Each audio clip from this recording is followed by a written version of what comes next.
கருட புராணத்தின்படி நரகத்தில் கொடுக்கப்படும் தண்டனைகள். வைத்தியநாதன் ஒரு செல்வந்தரான வணிகர். பணத்தால் எல்லாவற்றையும் வாங்கலாம் என்று நினைக்கும் அகங்காரம் கொண்டவர். தன் மனைவியை வெறுத்து ஏழை குடும்பங்களின் நிலங்களை வஞ்சகத்தால் கைப்பற்றியவர்.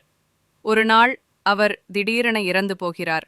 ஆனால் அவரது ஆத்மா மோட்சம் போகாமல் யமலோகத்தில் சிக்கிக்கொள்கிறது. யமதர்மராஜன் கருட புராணத்தின்படி அவரது பாவங்களை எடை போடுகிறார். வைத்தியநாதனின் தண்டனை தொடங்குகிறது.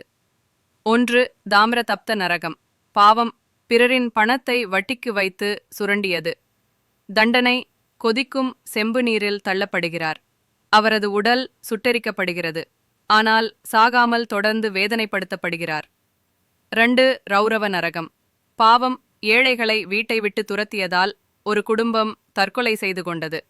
தண்டனை, இரும்பு நாகங்கள் அவரை கடித்து உள்ளிழுக்கின்றன. அவர் துடித்து புலம்புகிறார். ஆனால் மரணம் வருவதில்லை. பும்பிபாக நரகம். பாவம், பசியில் வாடியவர்களுக்கு உணவு மறுத்தது. தண்டனை, அவரது வயிறு பிளக்கும் வரை உணவு தரப்படுகிறது. ஆனால் அது நஞ்சாக மாறுகிறது.